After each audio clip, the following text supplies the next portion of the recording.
วันที่22กรกฎาคม2026ที่ตาแสงตุ่มลานเมืองตุ่มลานแขวงสารวันได้จัดพิธีต้อนรับฐานสอนไซสีพันดอนนายกรัฐมนตรีแห่งสาธารณรัฐประชาธิปไตยประชาชนลาว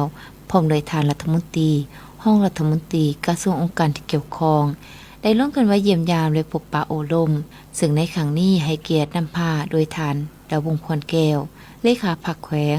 ประธานสภาประชาชนแขวงสารวันพร้อมด้วยคณะนำของแขวงและให้เกียรติต้อนรับด้วยทานบัวแก้ววงคำจันทร์เลขาคณะบริหารงานพรรคเมืองตุ่มลานมีบรรดาการนำขันสูงของแขวงการนำขันสูงของเมืองประธานคณะกรรมการปกครองเมืองตาแสงเลขาหน่วยภาคในบ้าน37บ้านและประชาชนซ้ำเมืองตุ่มลานเข้าร่วมฐานบัวแก้ววงคำจันทร์ได้รายงานเกี่ยวกับการพัฒนาเศรษฐกิจสังคมของเมืองตุ่มลานซึ่งเมืองตุ่มลานเป็นหนึ่งในจำนวน8เมืองของแขวงสารวันที่นอนใน3เมืองภูดอยที่ทุกข์ยาก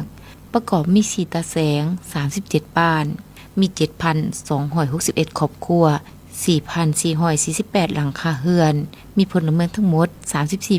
34,937 คนหญิง 16,905 คนและประกอบด้วย3ส่วนเผ่าคือเผ่ากะตางเผ่าลาวและเผ่าตะโอยอาศัยอยู่ร่วมกันอาชีพต้นต่อเฮ็ดนาอาชีพสำห้องตำแผ่นเพค้าขายและอื่นๆและอย่าผ่านมาการนำภาครัฐได้เอาใจใส่นำภาษีนำการพัฒนาชนบทหอบด้านตามสีนในสีขาดหมายเวียกพัฒนาชนบทปฏิบัติดำรัส348 ทับลบได้กำหนดแผนจุดสุม5จุดสุมคือแก้ไขความทุกข์ยากจำนวน5บ้านจัดสรรภูมิลำเนาจำนวน2บ้านสร้างบ้านใหญ่กลายเป็นตัวเมืองน้อย2บ้านสร้างบ้านพัฒนาจำนวน2บ้านสร้างบ้านตัวแบบปลูกฝังเลี้ยงสัตว์และหัตถกรรมจำนวน3บ้านแต่จะตั้งปฏิบัติบ่ทันสำเร็จผลประเมินสภาพครอบครัวผลทุกข์ได้ 6,070 ครอบครัวกวม 91.16 ส่วนห้อยประเมินครอบครัวพัฒนาได้ 1,535 ครอบครัวกวม 23.5 ส่วนห้อยครอบครัวทุกข์ยาก589 ครอบครัวเท่ากับ 8.84 ส่วนห้อยบ้านทุกข์ยาก16บ้านกวม 43.24 ส่วนห้อยของบ้านทั้งหมดบ่สามารถบรรลุตามดำรัส348 ทับลบทั่วเมืองมี37บ้านในนั้นมี23ขุมที่นอนใน12บ้านยังบ่ทันมีไฟฟ้าใช้ด้านเส้นทางคมนาคมยังมีความยุ่งยากโดยเฉพาะในระยะฤดูฝนมีหลายบ้านบ่สามารถเข้าถึงสำหรับตาแสงตุ่มลานเป็นหนึ่งใน4ตาแสงของเมืองที่ได้ถือประกาศอย่างเป็นทางการในวันที่5มิถุนายน2026มีบุคลากรทั้งหมด10ท่านประกอบมี5หน่วยงาน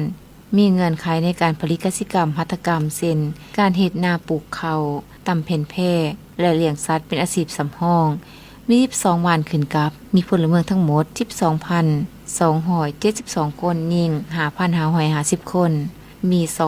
2,524 ครอบครัวมี 1,554 หลังคาเรือน